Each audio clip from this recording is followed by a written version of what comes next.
10, 1, 2. Okay. Center, cross. It works. 1, 2, 3, 4, 5, 6, 7, 8, 9, 10, 1, 2. Switch. 1, 2, 3, 4, 5, 6, 7, 8, 9, 10, 1, 2. Center. Hands on your waist, neck turning.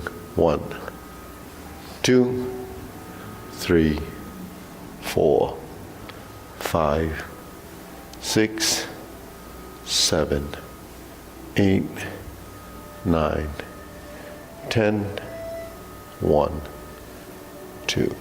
Back and forth. 1, 2, 3, 4, 5, 6, 7, 8, 9, 10. 1, 2. Center, tilt to the side. 1, 2, 3, 4, 5, 6, 7, 8, 9, 10, 1, 2. Center, down, circular movements. 1, 2, 3. Reverse. 1, 2, 3. Center. Inhale. Exhale. Inhale. Exhale. Inhale. Exhale. Okay, spread your feet. Turning. 1, 2, 3, 4, 5, 6, 7, 8, 9, 10. 1, 2, 3, 4, 5, 6, 7, 8, 9, 10. 1, 2, 3, and stop. Okay, stretch it out.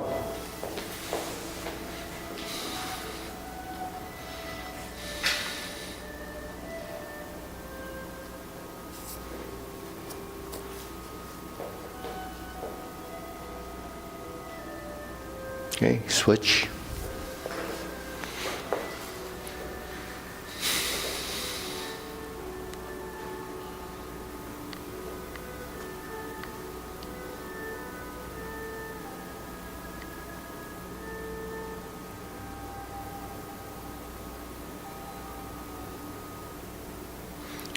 Switch.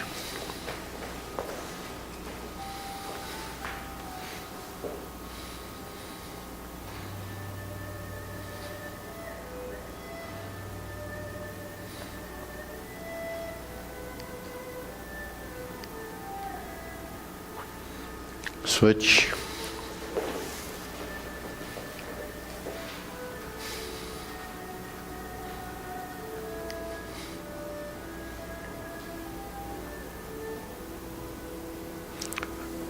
Switch.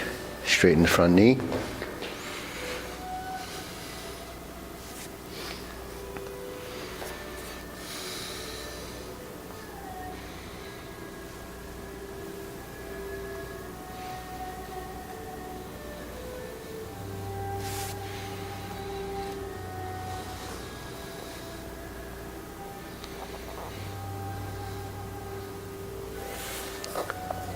Switch.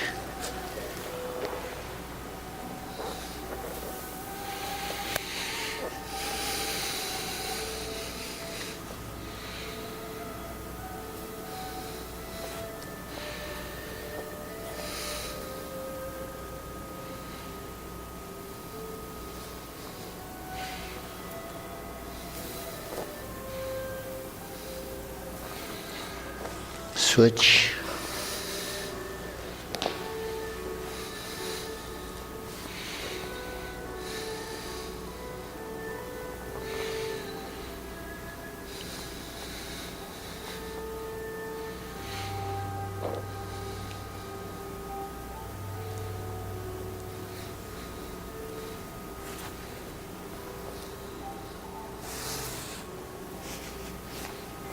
Switch.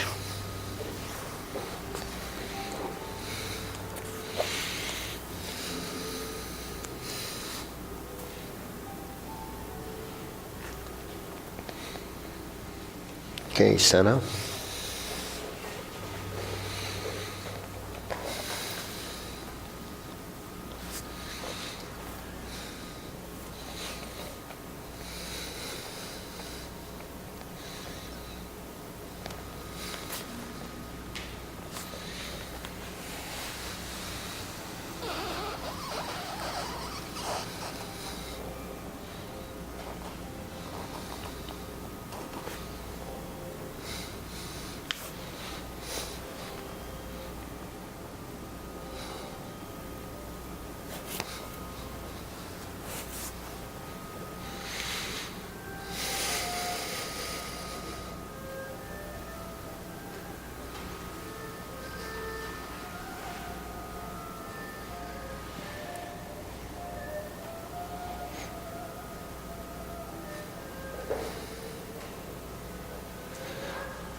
Okay, close it up.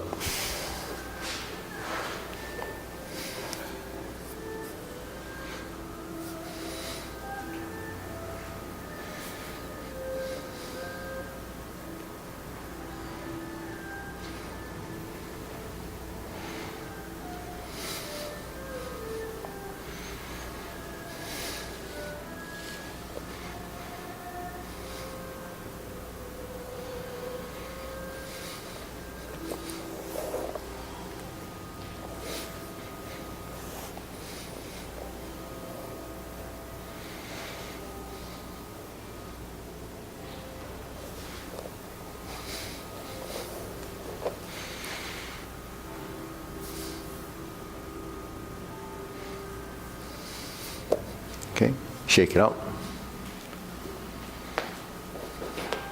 Okay, hands up. Pull in, inhale. Exhale. Inhale. Exhale. Inhale. Exhale. Okay, shoulder roll. 1, 2, 3, 4, 5, 6, 7, 8, 9, 10, 1, 2. Reverse. 1, 2, 3, 4, 5, 6, 7, 8, 9, 10, 1, 2. Okay, press, release, exhale, inhale, breathe through your nose.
And stop. Hands up, pull in, inhale, exhale.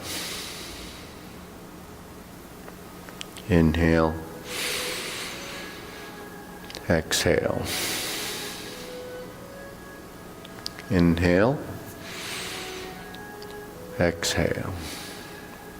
Okay, wrists.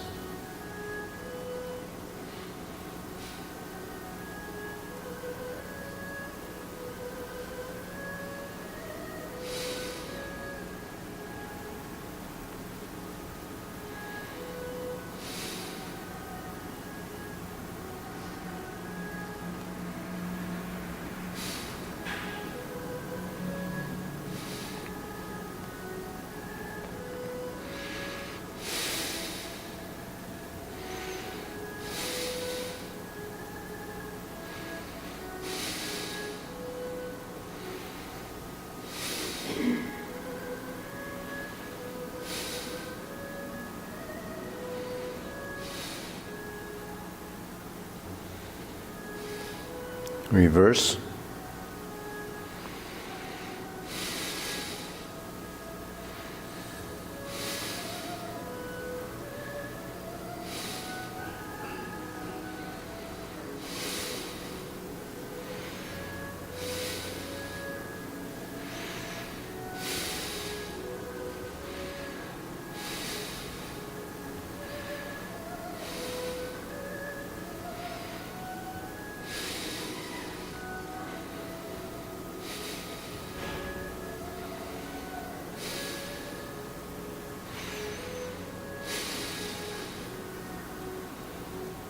And center. Okay, palms down. From the shoulders, 1, 2, 3. 1, 2, 3. 1, 2, 3.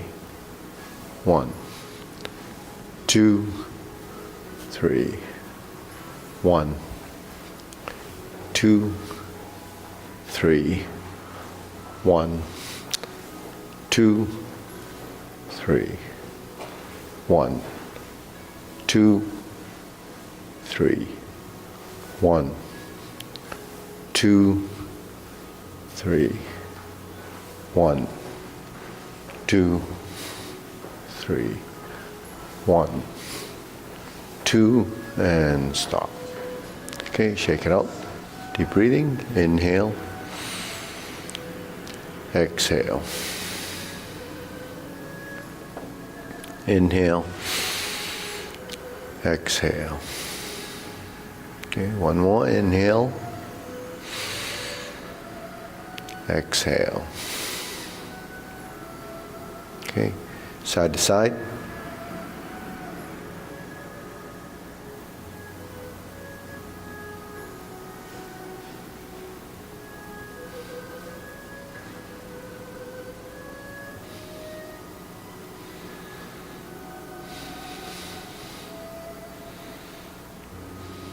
Okay, and center. Press down, lift.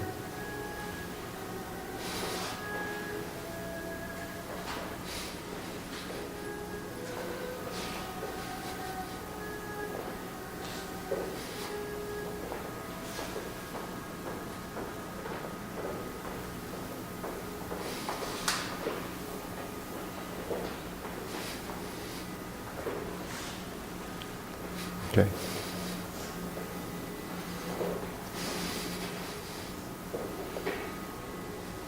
Okay, insert the needle.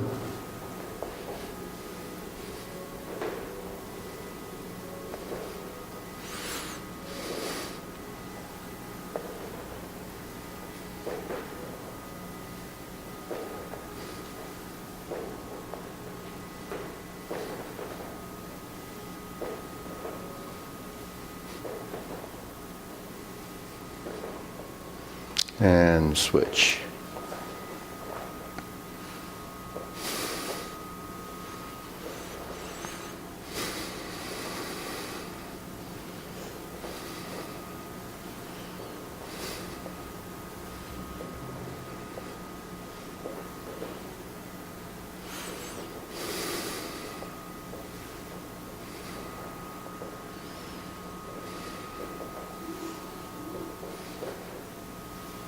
And center. Okay. Leg swings.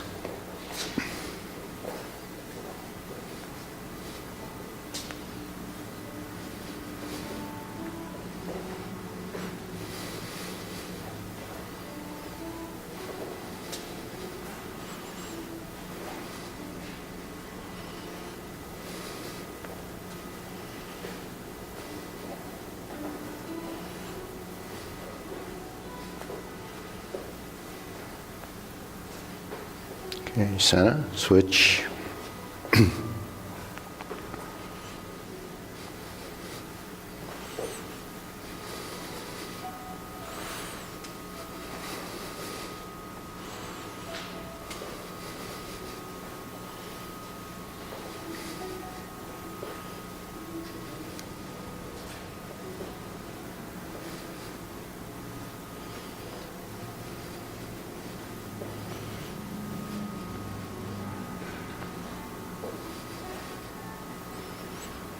Center, side to sides.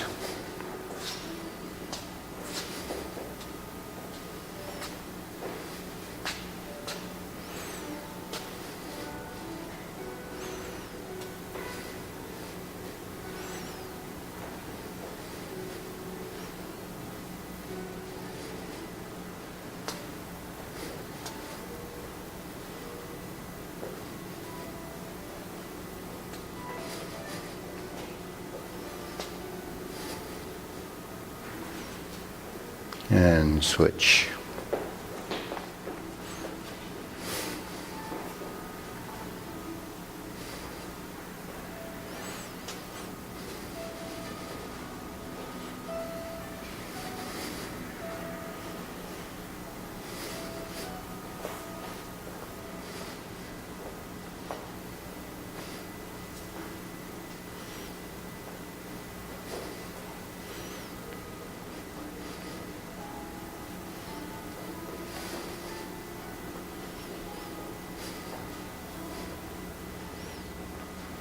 And the center. Okay. Deep breathing. Inhale. Exhale. Inhale. Exhale. Inhale. Exhale. Okay, so grilling forward and back.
And switch, other side.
And center. Okay, cross, open and close.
Switch.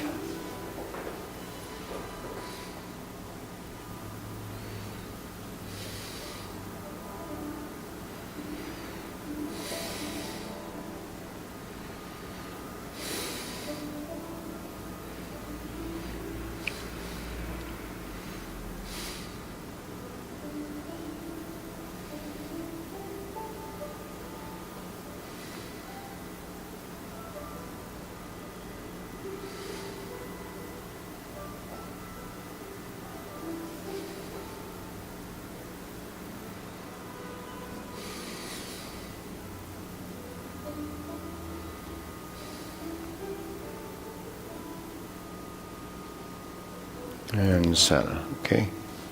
Circular movements, arms parallel.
Okay, lower hoop, rounding out.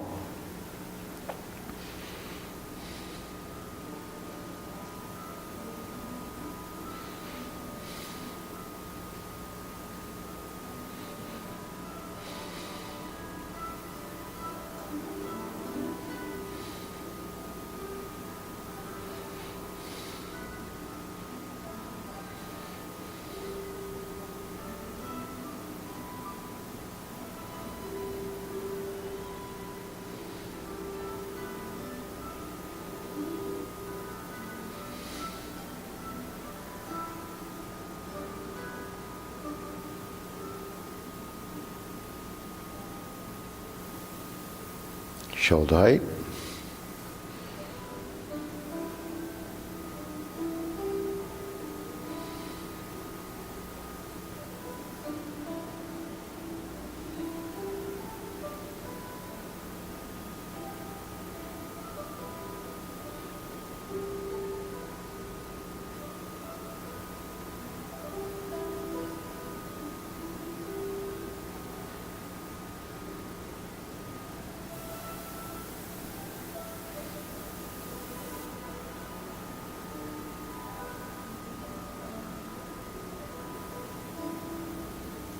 Elbows down.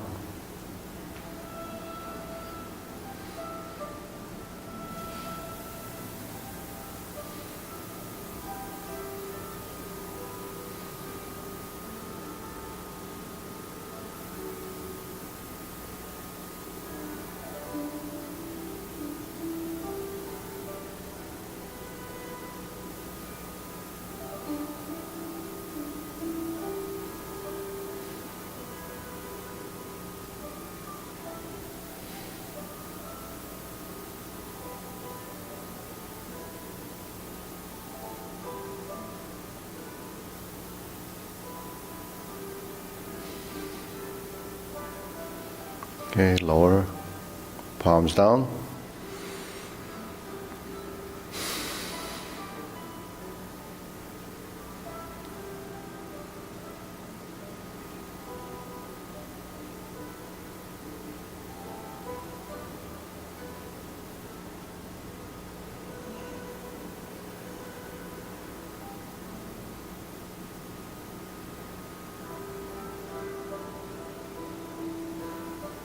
Extend.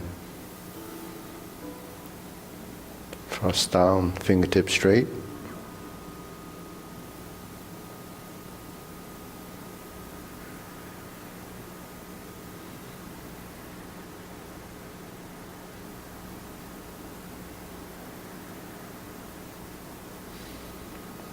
Okay, deep breathing. Inhale. Exhale.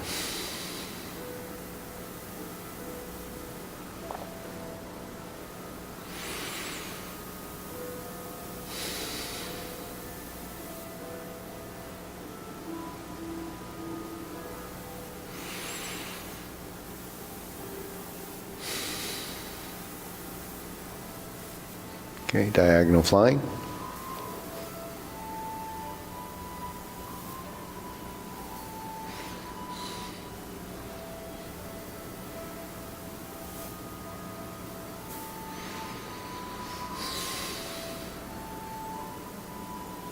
So the right side diagonal flying actually only happens a couple of times in long form, and here it only happens in the closing. Right? So when we're on the right side, then we end up like this. Then we step back. Then hands go forward as you sit back. Cross the forearms, step to the side, elbow directions to the side, to the back, and square. Okay, then we usually do a deep breathing. Inhale, exhale. Inhale, exhale. Inhale, exhale. So in closing movements, it's a lot of shifting of weight, a lot of counterbalancing, finding your side space for the shoulder width stance as you pivot on the heel of this foot. Okay, try again.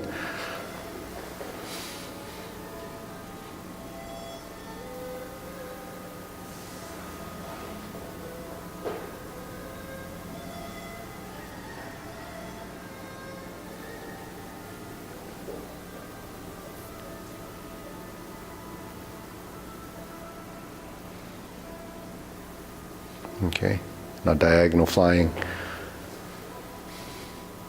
On this side we have the left side more often, but on the left side we have a few transitions. We shift the weight, step up, press forward, raise the hand, bend from the waist, stork flaps wings.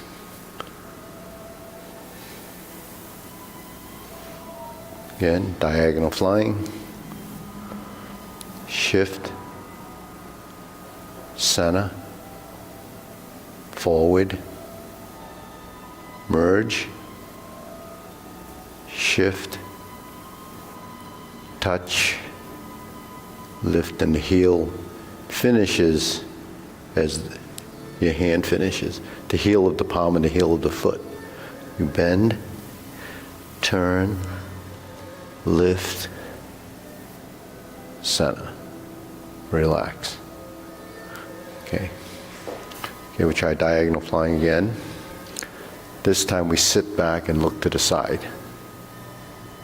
Insert the needle. Fan through the back.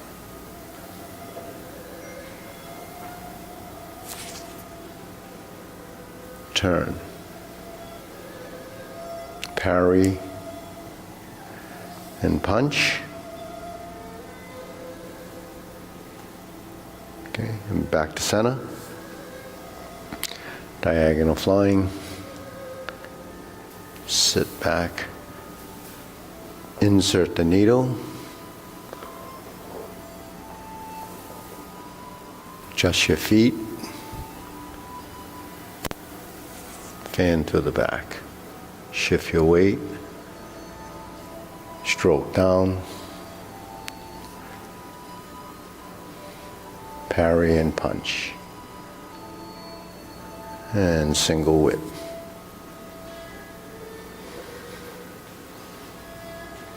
Hold and reverse the ball.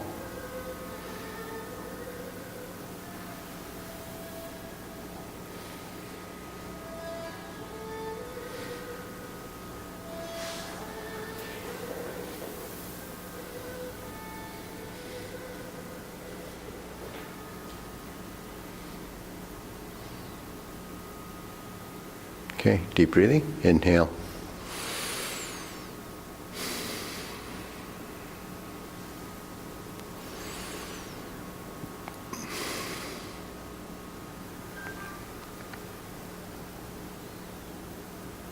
And okay, feet parallel, cloud hands.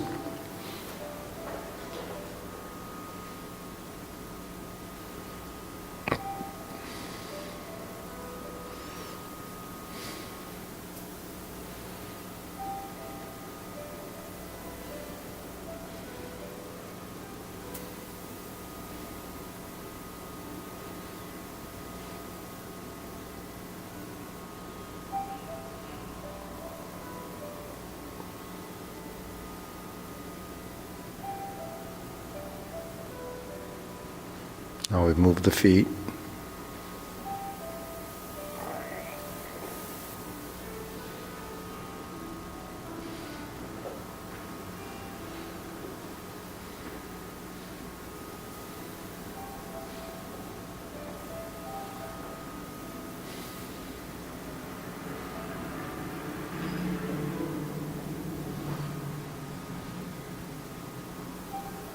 Then you go back.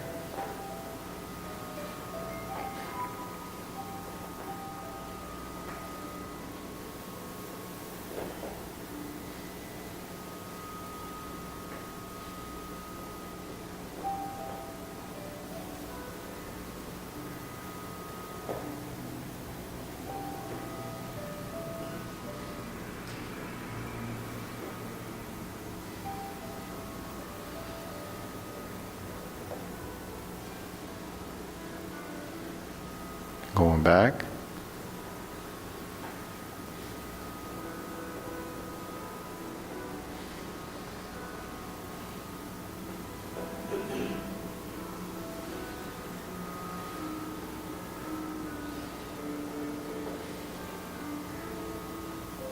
And then single whip.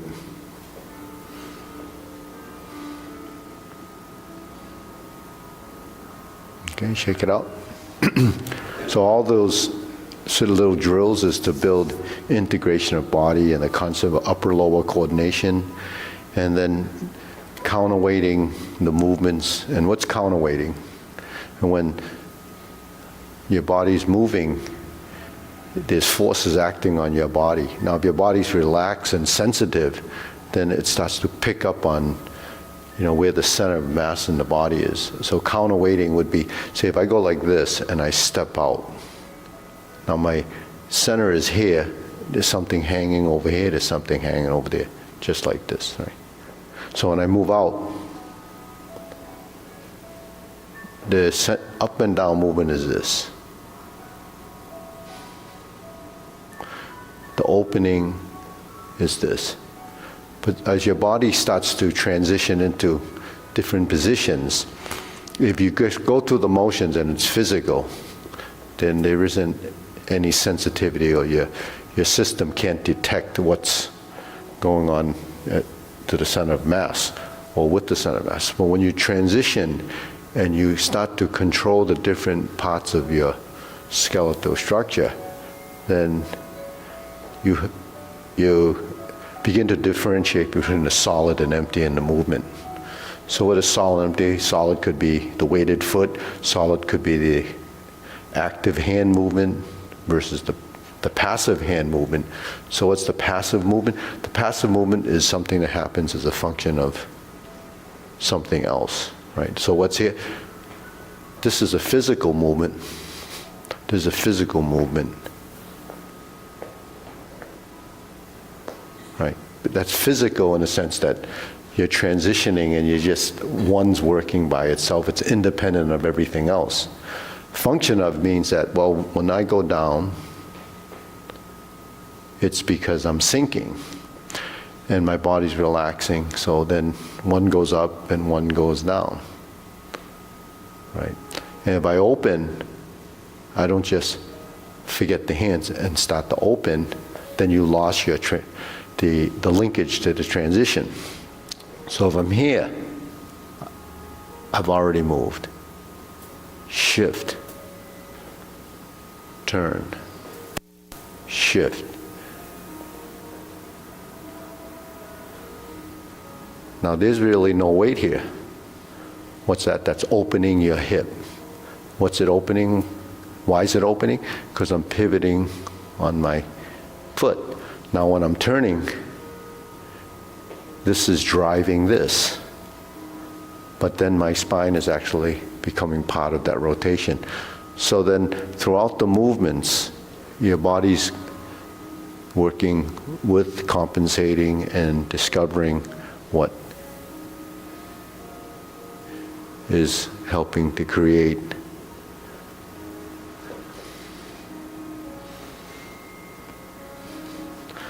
the solid and empty motions. But that's what that's actually what part of proprioception is.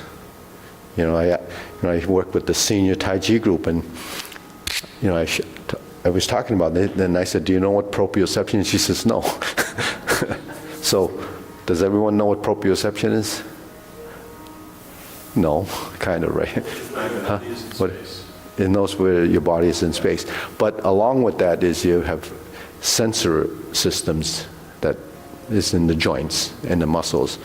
And when you move, for muscle memory, it's really those senses that start to detect and recognize what you're telling the body to do.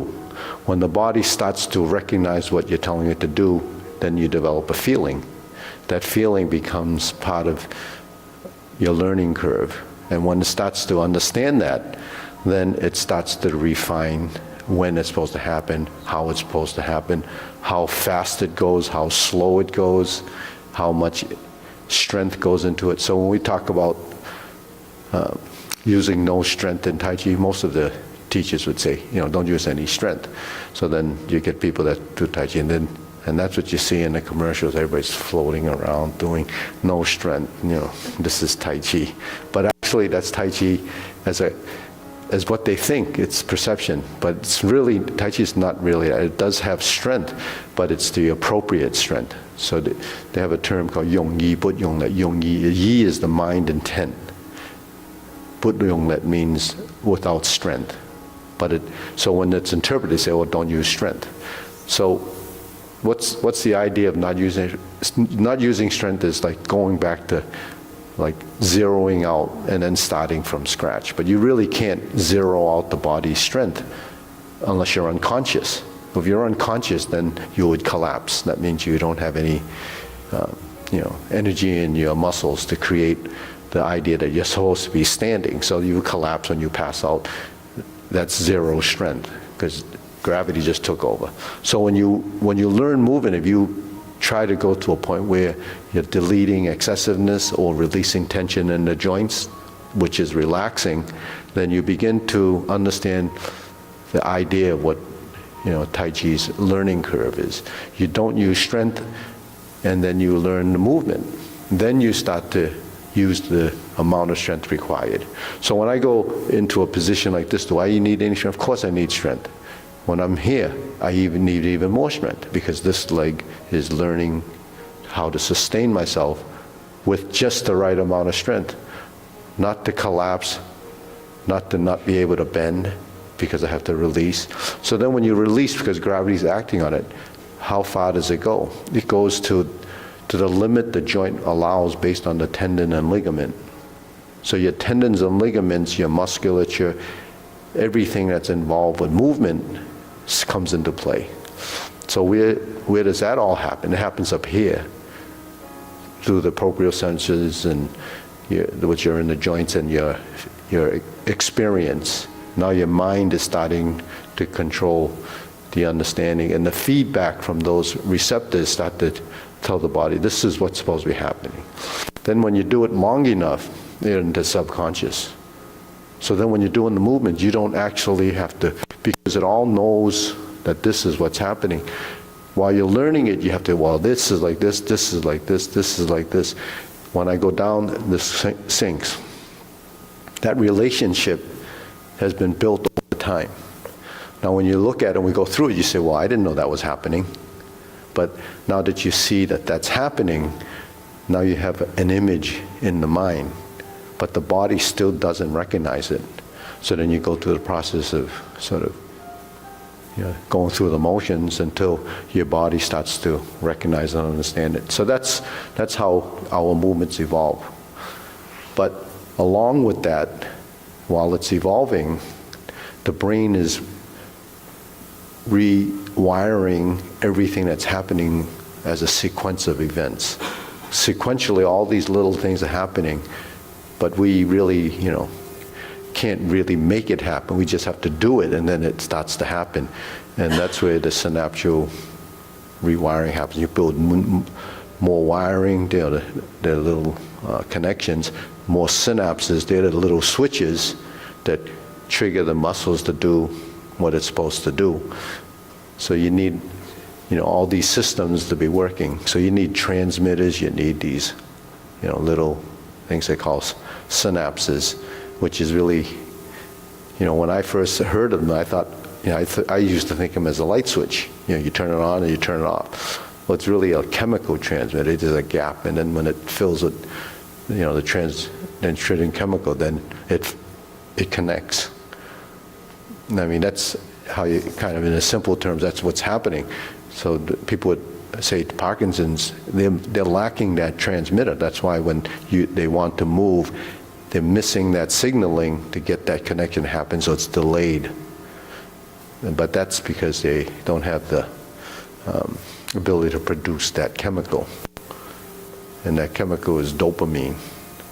So, but for psychologists, they think that's the feel-good. You need that for other things, but in our system, it uses that too for other things.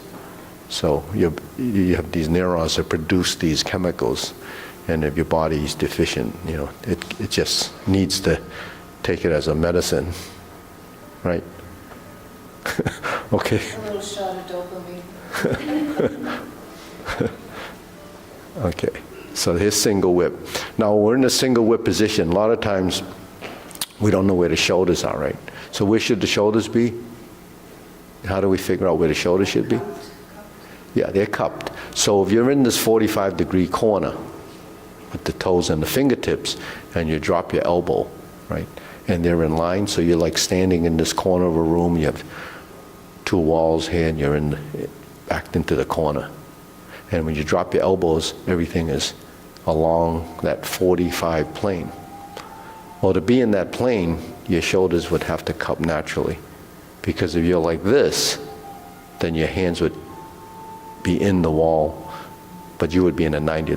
You couldn't do this because there's the walls that are there. So that's kind of sets up your position. So if you're in that position correctly, then your shoulders would cup. And when the shoulders cup, then the back would round, right? If the shoulders are back, then the back contracts in the middle here, and then your chest would flatten. So between the flattening of the chest and the rounding of the back is the cupping of the shoulders. So if you were looking at a Tai Chi book, they would say hollow your chest. So hollowing your chest, what's hollowing your chest? Hollowing your chest is that. When you round your back and it comes forward. And the other thing that happens when you roll your shoulders forward and elbows, now your center of mass and your feeling would be in the front of your body. Because even though the body's only this thick, it could be in the dead center, or it could be to the front of the body, or to the back of the body. So if it's in the back of the body, what happens? You start to fall backwards. If it's too far forward, then you start to fall forward. So the central balance point would be here. Then you say, well, look at that stance. It's double weighted. So what's double weighted? 50-50. When the weight, so in a 50-50 position, you don't have an option. You can't move either way. We're stuck, right? So to avoid double weighted, how do you change it? You shift your weight between the ball of the foot and the heel of the foot of the opposite foot, right? So once you shift from the ball of the foot to the heel foot without actually moving, just from the mind think toes and heel, then when you shift, you could feel that something happened in the feet, but then there's a minute adjustment in the rest of the leg. So then it becomes bigger. And that's what happens when we're here. So now when we're here and we do this, there's toe and there's heel. And when the heel goes down, then that goes to the toe and you make your transition. That's how we avoid double weighted during a physical transition. But we just do it. We may make the move and say, okay, reverse the ball. And go toe, heel, heel, toe. That's isolated movement. But in the motion, we're moving the body and we're shifting and shifting. So when my heel is pivoting, my weight is actually on the ball of this foot, because my shin is pushing forward, sinking, sinking. Now you can feel all the different muscles that support that action. So that's control. But that control is a learned coordination. You have to integrate this leg, this arm as a relationship. Now you have cross-lateral relationship between the two hemispheres of the body and the hemispheres of the brain. Now they're kind of talking to each other. And that's what integration of body comes in to play. So that's right and left, and then up and down. Because the upper body has to merge with the lower body to have synchronization and harmony and movement. So when that happens, it starts to figure out what solid and empty is, differentiating between the passive active movements. But that happens, that's theoretical, so that all happens as a course of, your process of understanding. So it takes, a couple of years to get that to happen. Right, Mara? Right, okay. Okay.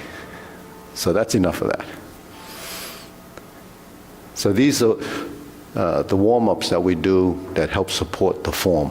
That's why the fundamentals are so important. When we do the cloud hands and then we do all the other ones. So when we're in this position, we do carry tiger to the mountain. That's the pattern. All right. We have upper hoop, which is the upper circle. That's a structure. When we drop the hands, there's the cross hand position. And here's your lower hoop. So the referencing of these shapes through the body become muscle memory, transitional memory.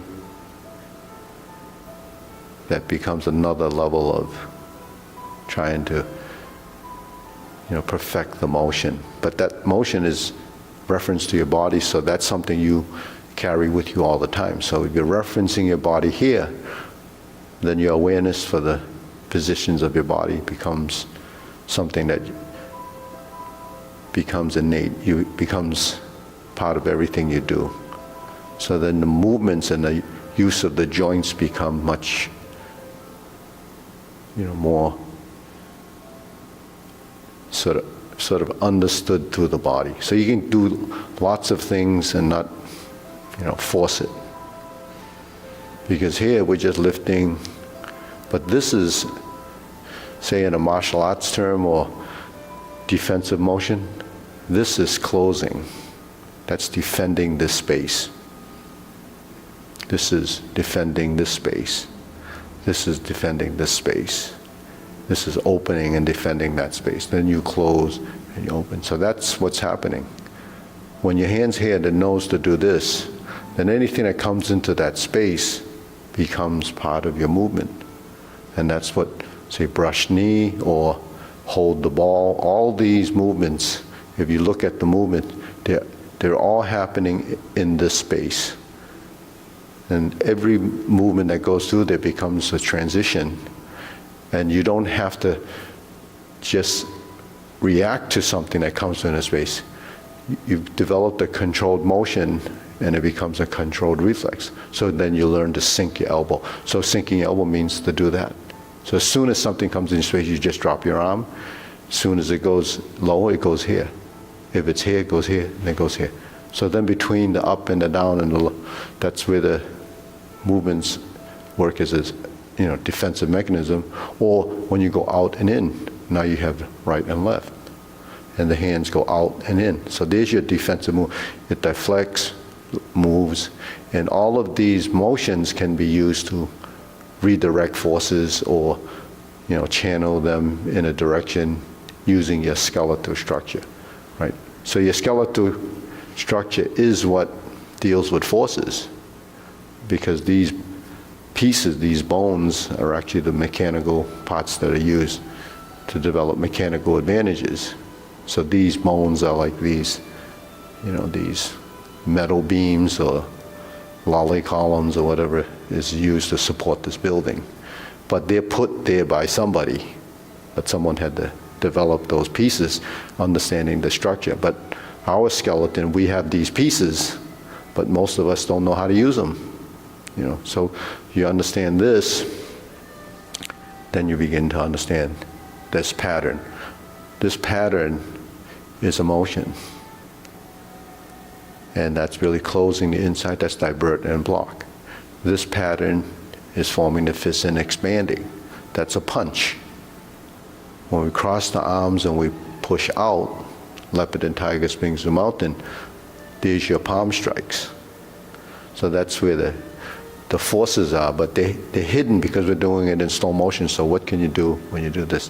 What can you do with this? You can direct music, right? But you're really just moving your arm like that. When you lift like this and you press, you create a structure. So that's learning to create the movement without strength, and then when you focus and then you do this, then you determine how much strength it takes you to create a firm position, and then when you apply it, then if there's forces, then you can determine how much strength you're going to use. So then that's when you have to figure out, how the body would work. Okay, so let's do the short form.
Cross hands, raise the left.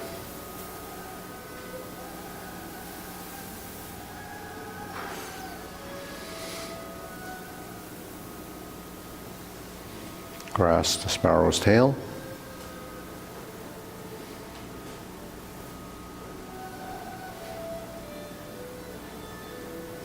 Single whip.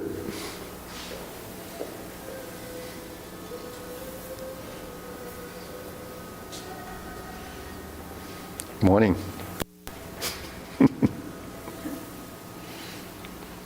Oh, another good morning. I guess better late than never.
Okay, deep breathing.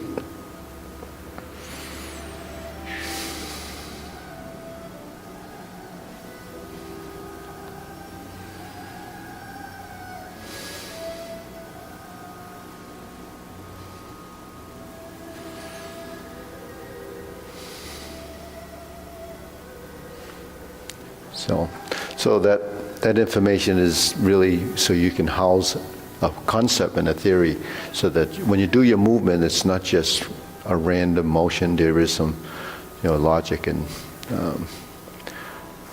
structures involved with that. Yeah. When we're doing the hoops? Yeah. Is your back flat and your No, your shoulders, because you're in the hoop, the shoulders are cupped. Cupped, So yeah. if the shoulders cupped, that means your back would be round. Okay. Yeah. So a lot of times, like a new person would come in and would do a whole position, and they're like this, Yeah. because the back is still rather rigid. So when they go like this, it's just the arms, and they can't really create the roundness because the torso hasn't been rounded. But that's just the horizontal rounding. You have a vertical rounding. That's when like you're doing a crunch, then you're doing the spine would roll. So the rounding is actually a structure. It's called a bow. So when you go into a stance called leaning stance, called archer stance, it's because it's mimicking the bow. The archery bow is a shape, and then when you draw it, it stores energy and you release it. That's how you shoot an arrow. But also, it's a structure because you have in the bottom of your car, you have this thing like a leaf spring. That's really that structure. Why don't they make that flat, right? Because it would bow. So they make it so that it's bowed, and then they put different layers on it because you don't need it to be that thick because it wouldn't bend. So they put layers of it so that there's flexibility depending on how much it has to. But it's that. So your structure is this. So you have one bow here, two there. Then you have it back. You have your. So those are your bows. And when your arms go, then your back rounds. But the rounding of the back means the hollowing of the front, because the back, your torso is not one piece. It works as a front and a back and a right and a left, up and a down. But we don't look totally, at our body like that, because it only starts to make sense or becomes important when you're doing something that requires structural integrity of a position. Then when we move, actually this structure, even though it's considered a bow, it's made up of your wrist, your elbow, and your shoulder. So that they're inseparable, because if you take away one of those, you no longer have that structure. And that structure has many, many points. So when someone, or if the force is applied on this structure, it's not applied to the whole thing. It's applied to a point. The point that force is applied, like if you pressed on this point, so that's a point. So do I want to give you a point to apply that force? By putting my finger here and you push against it, that's already, if I take that away, it loses strength. If my finger's here, that's called pressing. When you press, if I turn, then the force starts to dissipate. If I turn, it starts to dissipate. If you press and I turn, the strength changes.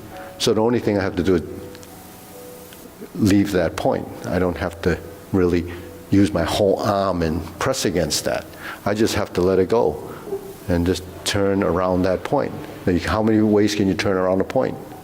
You push, right? I can do it this way, I can go this way, I can go up, I can lift, I can go down. And then if I want the structure to be solid here, then when you push, I could turn my spine. If I go like this, you press, I could bend my knees. So there's so many options of that point that you're applying it to. So that's why you can't find someone's point to apply the strength, because it's changing. So for every change that I make, you have to adopt, because it modified it. Now if I did this,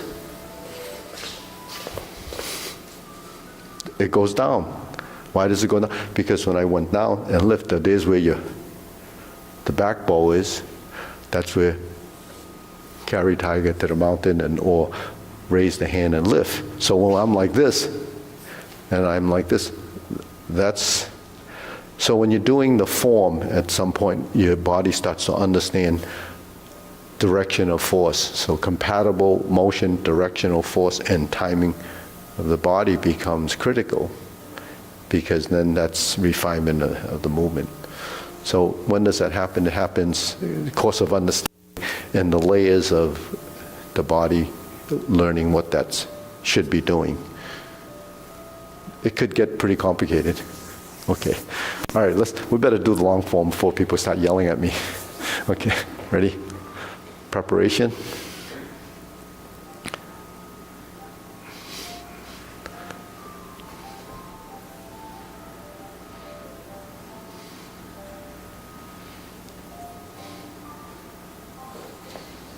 Okay, step up, press forward. There's one of your presses. Yeah.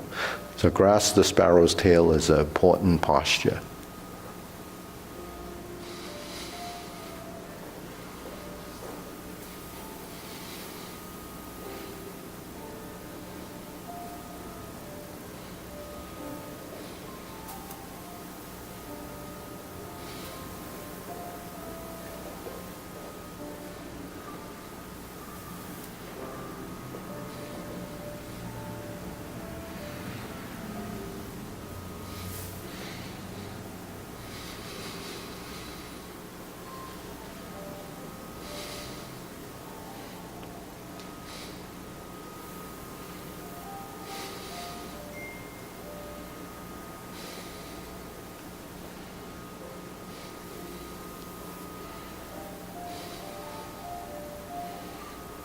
Brush knee 4 times.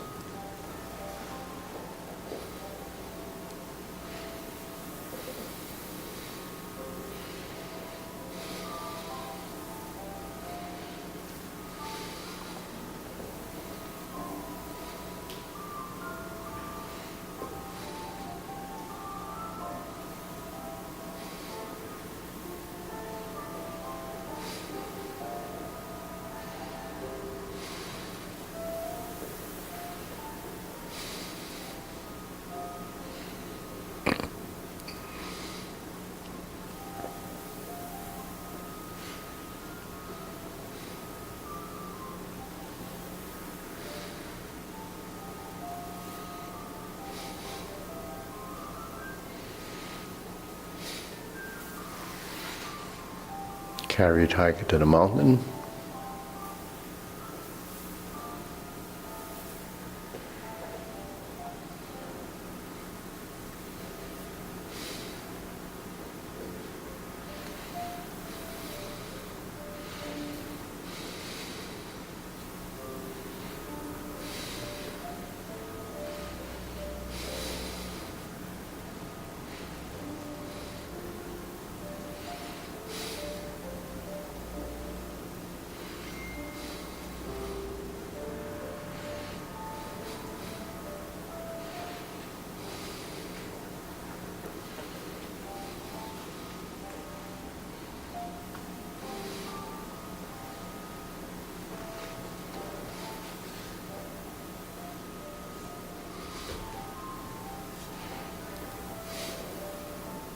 No, fist under elbow.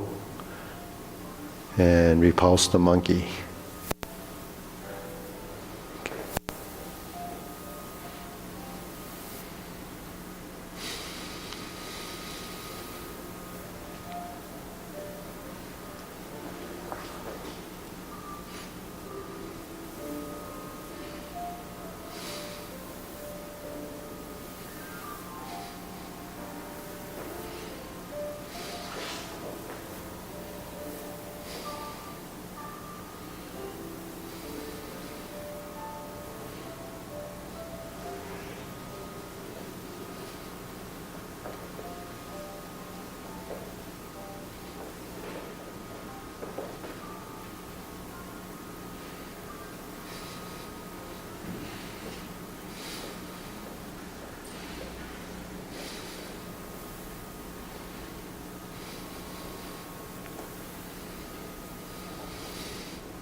Step backwards.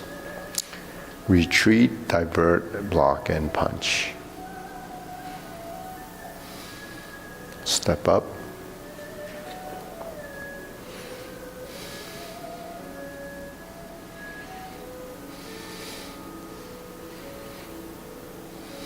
Single whip.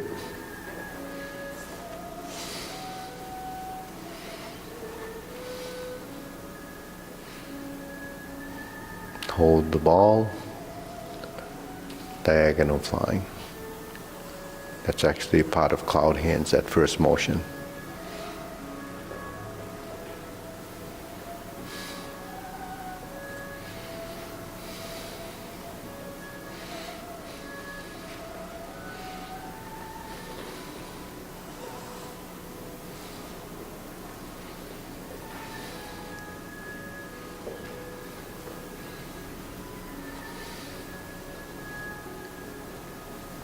Okay. High pat the horse. Then you do your kicks. Instep kick.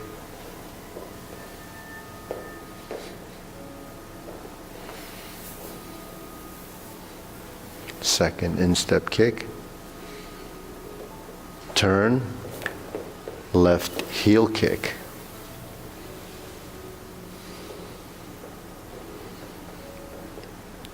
Brush knee twice. Right and left.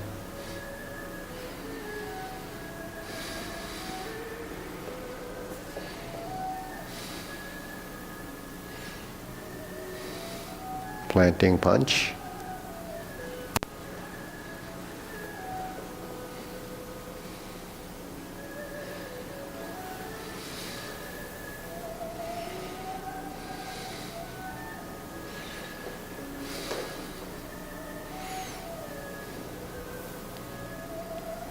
Beat the tiger.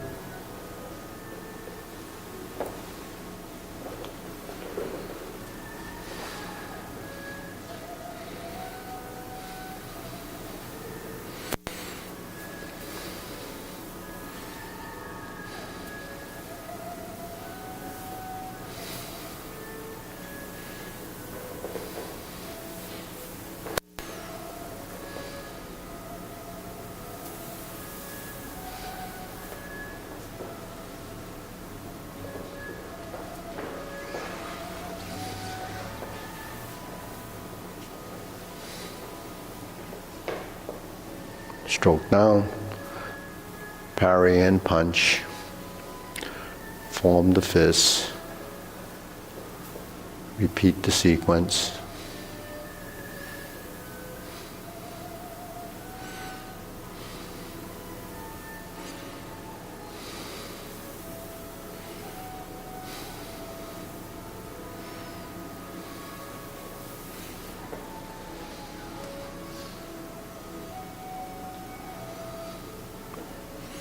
Cross the arms.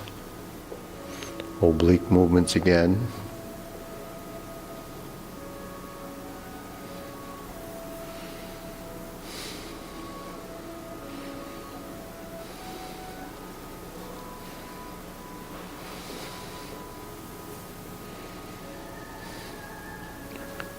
Grasp the sparrow's tail.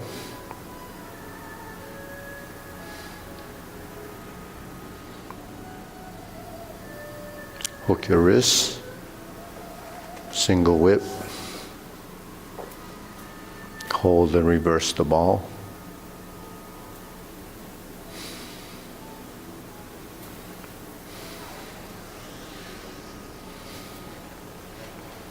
Stroke down, part the horse's mane.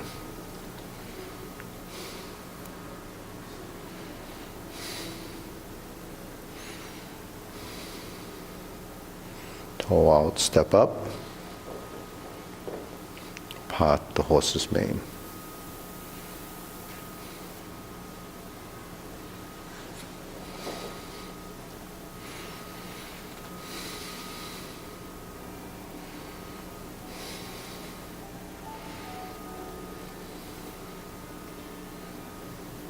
Sit back, cross over, four corners, Jade Lady work shuttle.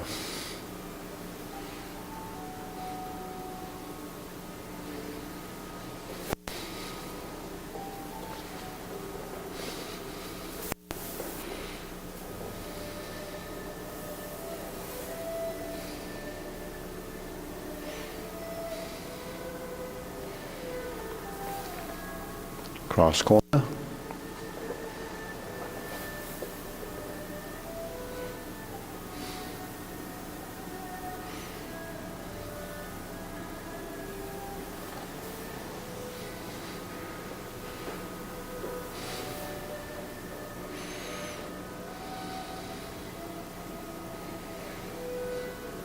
Grasp the sparrow's tail.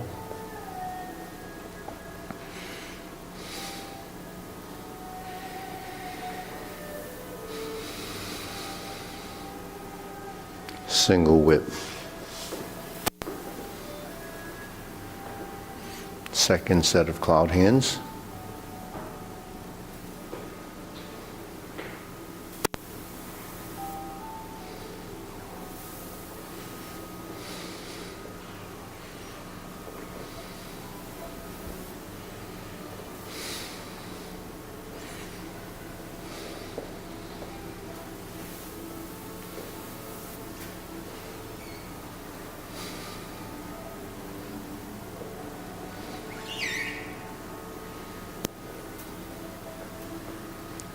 Okay, turn.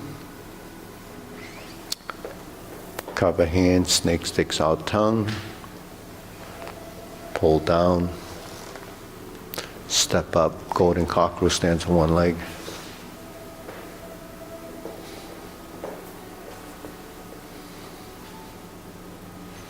Repulse the monkey.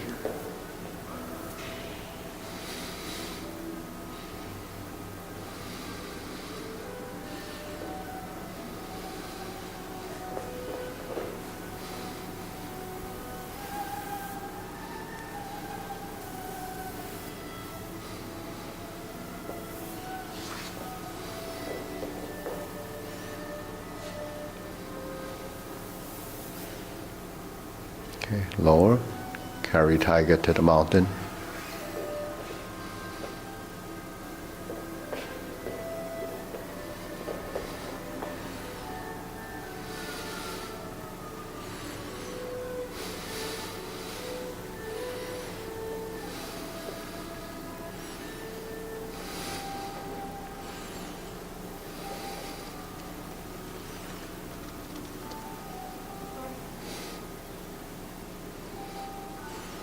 Brush knee, one time, insert needle.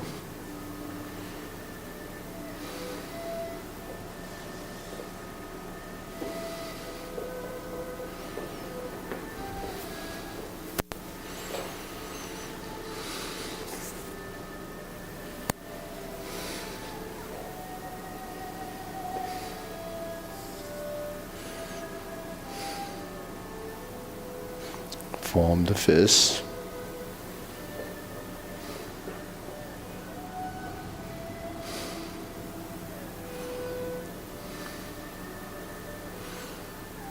Step up, grasp the sparrow's tail.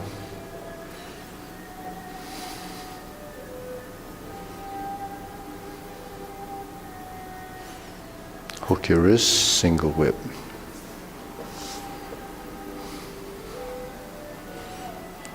Okay, hold the ball, third set of cloud hands.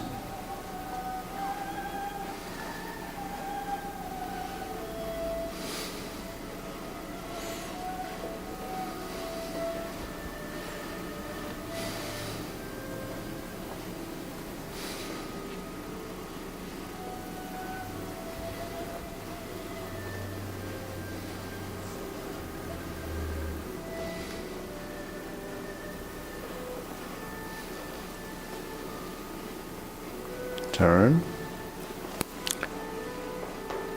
Palm strikes face. Single lotus kick.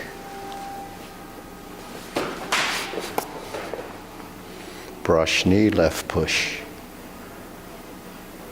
Toe out, step up. Punch down the crotch. Step up, grasp the sparrow's tail.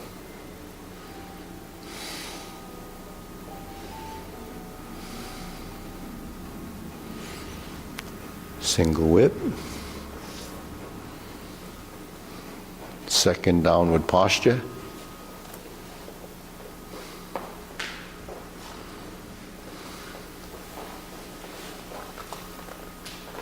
Step up to 7 star. Cross the hands, cross the wrists. Ride the tiger. Palm strikes face. And your left foot should be forward. Toe, heel, pivot, turn. Change the hands. Double lotus. Draw bow to shoot tiger. Step up, repeat. Palm strikes face. Parry and punch instead of the lotus kick. Then you step up, set up. High pat the horse. Go left to right vertical. Grasp the sparrow's tail.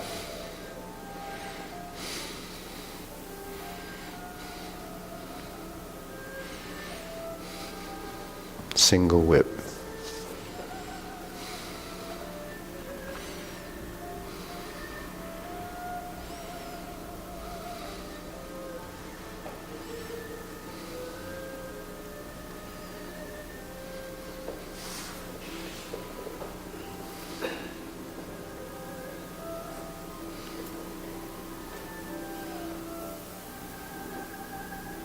Okay, deep breathing.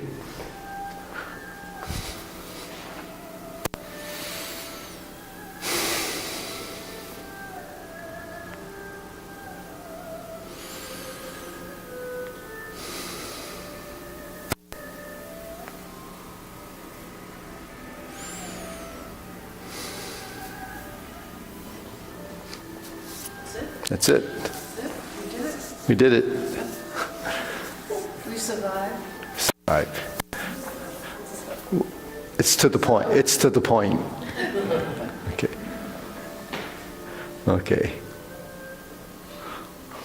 So the rest of the day should be easy. That's right. This is the hard part. May see you tonight. Thanks for the weather. Okay. Hey, I got your sword. Oh, I was just going to ask. Yeah.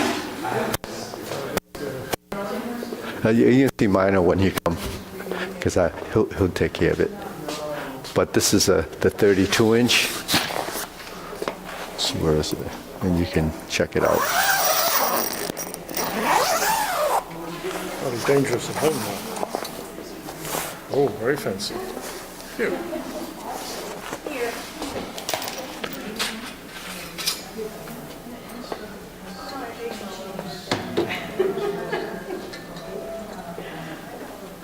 All right, see it? You like it? Like the lead? That's it. That's long. 32, yeah. It's good. Thank you. How much do I owe you? A minor hotel. It's not much. It's not much. I'll set up with my FNC. Yeah. I will be, if I'm not here, It's been here a week because you're away. all right, well, if I don't see you tonight, Yeah. I won't see you for 3 weeks. Oh, okay. Yeah. All right. Well, ski trip's coming up. I guess you won't get much practice with that. Oh, I don't know. I was doing, we had a 3-hour wait for a lift line. Oh, you're not gonna. Jackson, so I was doing silk weaving. Oh yeah, yeah, yeah. There's a good chance. Well, you can- There's something when you're standing in the snow for 3 hours waiting for a lift to open. Well, you can't take. You don't want to take that traveling because then you got to pack it and all that. They'll say, "What you doing with that?" That was last year. That was at Jackson, but I was at Waterville last week. Sorry. Sugarloaf last week. Killington next week. Oh, that's And Jackson the week after. Killington's a long way. That's like 4.5 hours, right? Killington in Vermont. Killington's about 3 hours. Oh, It's 5 hours to Sugarloaf. okay. Oh, is that the Barry? That's Yeah. way up in Maine. Oh, Killington's only 3 hours. Oh. Where's Lionel? Mine, he's supposed to be here. He took his. Come in? No, he took his dad to the hospital or something. Yeah. Yeah. It's still open. Yeah, I know. You get a little pocket here. Yeah. I think that might be for keys. If what's on? Hi. You here for Tai Chi? Yeah. Yeah. Okay, that starts what 10:45. Yeah.